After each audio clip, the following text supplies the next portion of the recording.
नमस्कार, स्वप्नील क्राईम टॉक्समध्ये आपले स्वागत आहे। आजच्या आपल्या सत्य घटनेची सुरुवात होते उत्तर प्रदेशच्या बागपत जिल्ह्यामधून। बागपत जिल्ह्यामध्ये डोला नावाचं एक गाव आहे। इथेच राहणारा मूलचंद उर्फ सोनू कश्यप, मूलचंदला शिक्षणामध्ये काही रस नव्हता। त्यामुळे हा मूलचंद आपल्या घरीच आपल्या वडिलांच्या कामामध्ये हातभार लावत असायचा। वडिलांची शेती होती। मूलचंद जास्त करून मित्रांमध्ये इकडे तिकडे भटकत असायचा, मौज मजा करत असायचा आणि असेच त्याचे दिवस सुरू होते। मूलचंदचे जे वडील होते हे विचार करतात की हा मुलगा असाच मित्रांमध्ये इकडे तिकडे फिरत राहील, दारू वगैरे पीत राहील आणि पूर्णपणे वाया जाईल, त्यापेक्षा आपण याचे लग्न करून देऊ। त्यामुळे 2019 मध्ये मूलचंदचे वडील मूलचंदचे लग्न शेजारच्याच एका गावातील राखी नावाच्या एका मुलीसोबत करून देतात। 2019 मध्ये मूलचंद आणि राखीचे लग्न झाले। आता हळूहळू दिवस जात होते। 2020 गेले, 21 गेले, मात्र मूलचंद लग्नानंतर देखील सुधारला नव्हता।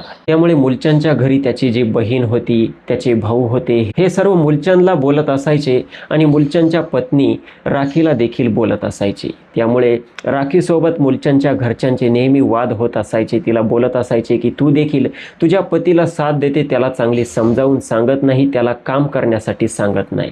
आता ही राखी पूर्णपणे मूलचंदच्या परिवाराला वैतागली होती। त्यामुळे ही राखी मूलचंदला बोलते, जोपर्यंत तू या घरामधून तुझ्या भावांमधून, बहिणींमधून, वडिलांमधून वायली बाजूला राहत नाही तोपर्यंत मी तुझ्या घरी येऊ शकत नाही। आणि अशा प्रकारे ही राखी आपल्या माहेरी जाऊन राहू लागते। आता मूलचंद हा बिना बायकोचा एकटा पडला होता। त्याला घरामध्ये कसली इज्जत मिळत नव्हती, त्याला फक्त मित्रांमध्ये इज्जत भेटत होती। तर मूलचंद आपल्या परिवाराला बोलतो की जोपर्यंत मी घरातून बाजूला राहत नाही तोपर्यंत माझी पत्नी माझ्या सोबत राहणार नाही। त्यामुळे मी निर्णय घेतला आहे की मी या घरातून बाजूला राहील। आता मूलचंदच्या जे घरचे होते यांना काही फरक पडत नव्हता, कारण मूलचंद हा त्यांच्या तसाही काही कामाचा नव्हता। त्यामुळे ते त्याला होकार देतात आणि त्यानंतर मूलचंद आपल्या पत्नी राखीला घेऊन येतो आणि आपल्या कुटुंबामधून बाजूला राहू लागतो। मात्र खरा ट्विस्ट येथूनच सुरू होतो। कुटुंबामध्ये एकत्र राहत असताना मूलचंदला पैशांची कमी नव्हती। मित्रांसोबत फिरण्यासाठी जाण्यासाठी त्याच्याकडे भरपूर सारा पैसा होता। सर्व घरची कामे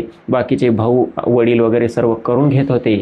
मात्र आता संपूर्ण घराची, त्याच्या संसाराची जबाबदारी ही पूर्णपणे त्याच्यावरती पडली होती। आता पैशांचा आभास त्याला जाणवू लागला आणि त्यामुळे हा मूलचंद त्याचे थोडे डोळे उघडू लागले की आता काहीतरी करावं लागेल। जर काही केलं नाही तर आपल्याला कोणीही आणून देणार नाही। त्यामुळे हा मूलचंद अगोदर फास्ट फूडच्या दुकानवरती जात असायचा। फास्ट फूडचं त्याला चांगलं नॉलेज होतं।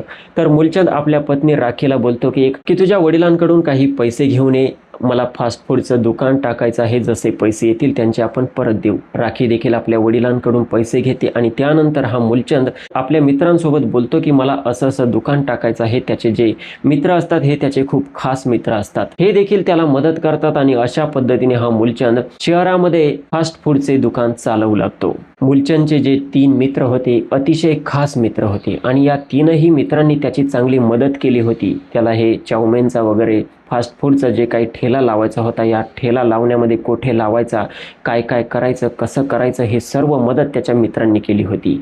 मूलचंदच्या 3 खास मित्रांची नावे होती दीपक, विशाल आणि रिंकू। तर मूलचंदचं अगदी व्यवस्थित सुरू झालं होतं। त्याचे मित्र त्याला मदत करत असायचे आणि मूलचंद देखील त्यांच्यावरती अगदी प्रेम करत असायचा। मूलचंदला कधी चांगला प्रॉफिट झाला तर तो आपल्या मित्रांना पार्टी करण्यासाठी घरी घेऊन येत असायचा। मूलचंदची पत्नी राखी ही घरीच असायची। सर्व काही ठीकठाक सुरू होतं। मूलचंद कधी चिकन आणायचा, कधी मटण आणायचा आणि त्याच्या मित्रांसाठी तो दारूचे खंबे देखील घेऊन येत असायचा। अशा प्रकारे मूलचंदचे 3ही मित्र त्याच्या घरामध्ये बसूनच दारू वगैरे प्यायचे। मूलचंद आपल्या पत्नीला आवाज द्यायचा, राखीला, तिला बोलायचा की चखण्यासाठी उकडलेलं मटण घेऊन ये। राखी मटण घेऊन यायची। तो राखीला सांगायचा की सर्वांसाठी पेग बनव, तर राखी सर्व मित्रांसाठी पॅक बनवायची आणि अशा पद्धतीने मूलचंद आपल्या पत्नीला आणि मित्रांना वावरत होता। आता असेच दिवस जात होते। मूलचंद कधी कधी फास्ट फूडच्या दुकानावरती असला तर त्याला त्या दुकानात काही गोष्टीची कमी पडली तर ती गोष्ट आणण्यासाठी त्याला स्वतः जाता येत नव्हती, कारण तिकडे दुकान सुरू होते। त्यामुळे तो आपल्या एखाद्या मित्राला कॉल करायचा आणि त्याला बोलायचा की मला अशी अशी गोष्ट कमी आहे, ती गोष्ट तू घेऊन ये। तर त्याचे मित्र देखील त्याचे अगदी जवळचे होते, त्याची ती मदत करत असायची। तर असाच एक दिवस येतो। हा मूलचंद आपल्या एका मित्राला विशालला कॉल करतो आणि त्याला बोलतो की यार मला बटाट्यांची फार कमी पडली आहे आणि बटाट्यांची गोणी मी घरीच ठेवली आहे. घरी तुझी वहिनी आहे राखी, तिच्याकडे जा आणि ती बटाट्यांची गोणी घेऊन ये. विशाल बोलतो की बस, तुझ्यासाठी काही पण लगेच जातो आणि ती गोणी घेऊन येतो. तर सकाळची वेळ असते, 8 वाजलेले असतात. विशाल हा मूलचंदच्या घरी जातो. राखी घरामध्ये अंघोळ करत असते. विशाल आवाज देतो, वहिनी की मला बटाट्याची गोणी पाहिजे आहे. राखी बोलते की मी आता अंघोळ करत आहे, मी कशी तुम्हाला बटाट्याची गोणी देईल. विशाल बोलतो की खूप अर्जंट आहे, तेथे बटाट्यांची फार कमी पडली आहे. राखी बोलते ठीक आहे, तुम्ही आत या आणि ती गोणी घ्या.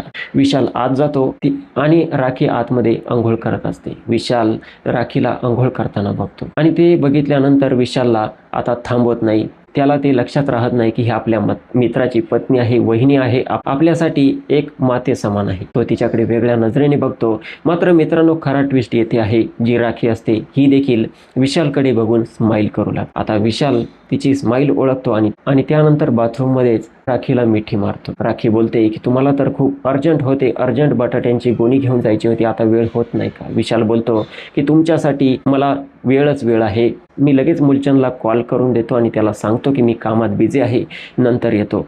आणि अशा पद्धतीने मित्रांनो, जे विशाल होता मूलचंदचा मित्र आणि मूलचंदची पत्नी राखी यांच्यामध्ये या वाईट कामाला सुरुवात होते. आता जोपर्यंत त्यांचे मन भरत नाही, जोपर्यंत त्यांची संतुष्टी होत नाही, तोपर्यंत ते एक वाईट काम तेथे होते. आणि एवढं करून झाल्यानंतर जी राखी असते ही बोलते की आता मी तुम्हाला चांगल्या पद्धतीने खुश केलं आहे, तर मला 2000 रुपयांची गरज आहे. विशाल जो असतो त्याच्याकडे पैसे असतात, तो लगेच तिला पैसे देतो आणि अशा पद्धतीने हे अनैतिक संबंध यांचे वाईट काम त्या ठिकाणी सुरू होते. मूलचंदला याबद्दल काही माहीत नसते.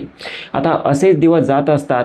बाकीचे जे विशालचे मित्र होते, रिंकू आणि दीपक, यांना काही माहीत नव्हतं. पूर्वीसारखं सर्व काही सुरू होतं. मूलचंद नेहमीसारखाच दारू पार्टी करत असायचा, आपल्या घरीच चिकन पार्टी करत असायचा, मटन पार्टी करत असायचा. कधी कधी हे जे तिघं मित्र आहेत, दीपक, रिंकू आणि विशाल, हे देखील एकांतात कधी कधी दिवसा पार्टी करत असायचे. तर एक दिवस असंच यांची पार्टी सुरू असताना विशाल, दीपक, रिंकू बसलेले असतात. रिंकूला अर्जंट काम निघते.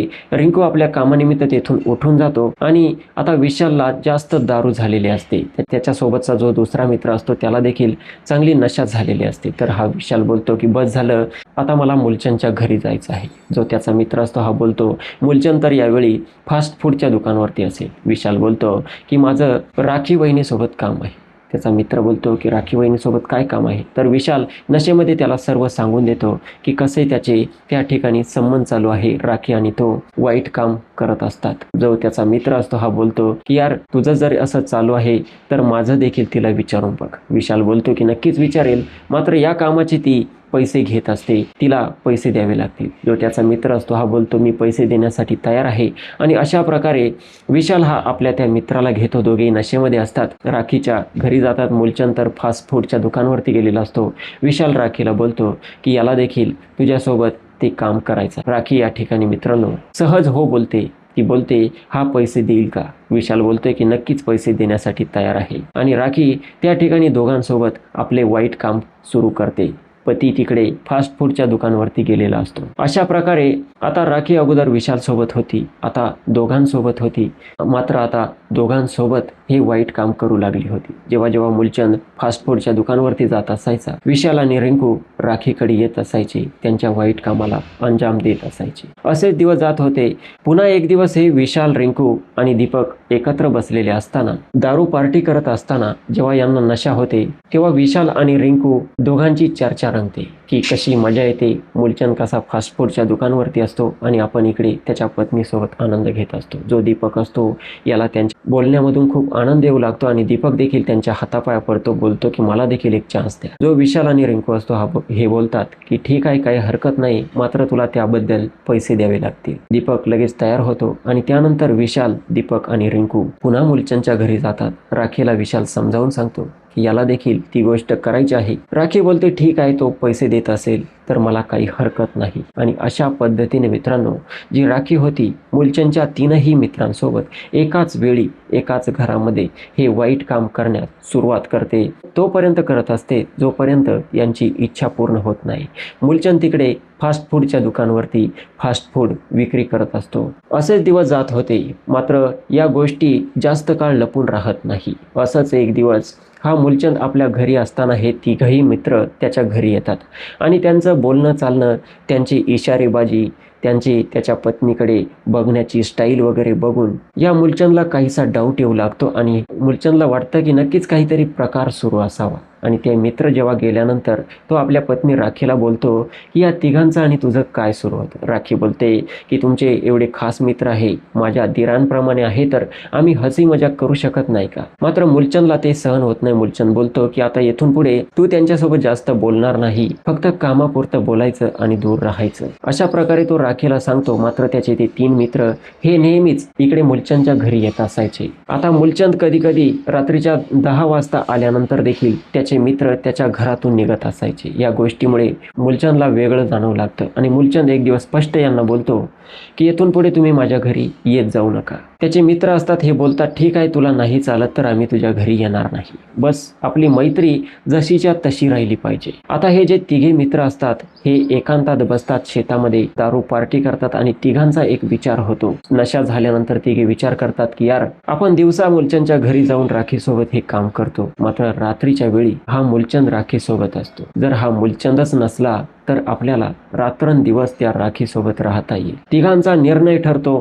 तिघे नशेमध्ये असतात. तिघे विचार करतात की या मूलचंदला जर या दुनियेतून हटवलं तर राखी ही कायमस्वरूपी आपल्या तिघांची असेल. अशा पद्धतीने तिघे एक प्लॅन बनवतात. 2 मे 2026 दिवस असतो. तिघेही मित्र मूलचंदला कॉल करतात आणि बोलतात की यार आपण बरेच दिवस झाले शेतामध्ये बसून पार्टीच केली नाही. मूलचंद दारूचं नाव ऐकल्यानंतर लगेच बोलतो की मी लगेच येतो. संध्याकाळचे लगभग 8 वाजलेले असतात. आपल्या पत्नी राखीला बोलतो की मी शेतामध्ये ट्यूबवेलवरती चाललो आहे, तेथे थोडा बसणार आहे आणि त्यानंतर 10-11 वाजेपर्यंत मी तुझ्याकडे येतो. त्याची पत्नी राखी बोलते ठीक आहे. त्यानंतर मूलचंद शेतामध्ये जातो. शेतामध्ये त्याचे 3ही मित्र, तिघांनी दारूचे खंबे वगैरे आणलेले असतात, युजन थ्रो ग्लास आणलेले असतात, पाण्याच्या बॉटल आणलेल्या असतात, त्या ठिकाणी बसलेले असतात. मूलचंद देखील त्यांच्यामध्ये जाऊन सामील होतो. 4घे जण त्या ठिकाणी दारू पार्टी करू लागतात. पेगला पेग लागू लागतो. आता नशा प्रत्येकाच्या डोक्यामध्ये भिनू लागते आणि नशेमध्ये यांनी जो प्लॅन केला होता या तिघे मित्रांनी, हे तिघे मित्र सोबत इटा आणलेल्या होत्या, त्या इटा उचलतात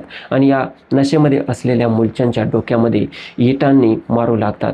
इटांनी ठेचून ठेचून मूलचंदचा त्या ठिकाणी खून केला जातो. मूलचंदची हत्या होते. आता एवढं सर्व करून झाल्यानंतर शेवटी हे देखील बेवडे होते. यांना देखील समजलं नाही काही. यांनी पुरावे अगदी तसेच सोडून दिले. इटा तेथे रक्ताने माखलेल्या तशाच ठेवल्या.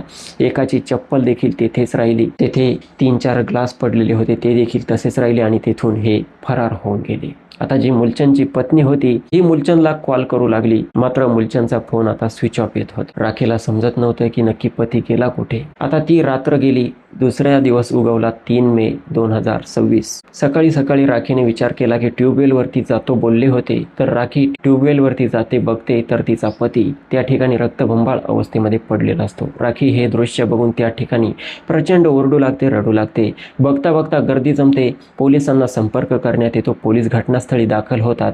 मृतदेह ताब्यात घेतात. पोस्टमॉर्टमसाठी पाठवण्यात येतो आणि त्यानंतर सर्च ऑपरेशन राबवले जाते. त्या ठिकाणी स्पष्ट दिसत होते रक्ताने माखलेल्या विटा, युजन थ्रो ग्लास, दारूच्या बॉटल, एक जोडी चप्पल. पोलिसांना लगेच कळून चुकते की हा जो खून केला आहे हे खुनी कोणीही शातीर नाही. यांनी भरपूर सारा पुरावा सोडला आहे. त्यानंतर पोलीस मूलचंदची कॉल डिटेल्स वगैरे काढतात. तर त्यांना लगेच दिसून येते की विशालसोबत त्याचा शेवटचा कॉल झाला होता. विशालला उचलतात आणि त्याची कसून चौकशी सुरू होते. जेव्हा त्यांच्या पद्धतीने स्वागत केले जाते तेव्हा विशाल सांगतो की हो, आम्हीच त्याचा खून केला, मात्र मी एकट्याने नाही, तर दीपक आणि रिंकू देखील माझ्या समवेत होते. त्या दोघांना देखील उचलण्यात येते. तिघांची जेव्हा सक्तीने चौकशी सुरू होते तेही बोलतात की जी राखी होती तिच्यासोबत आमची संबंध होते. आम्ही दिवसा तिच्यासोबत घरामध्ये ते वाईट काम करत होतो, मात्र हळूहळू मूलचंदला कळू लागले आणि त्यानंतर त्याने आमचे घरी येणे बंद केले. आम्हाला राखीसोबत रात्रंदिवस राहायचे होते, म्हणून आम्ही तिघांनी ठरवले आणि मूलचंदचा अशा प्रकारे काटा काढला. आता पोलिसांनी अखेर तिघांविरुद्ध गंभीर कलमांतर्गत गुन्हा दाखल केलेला आहे.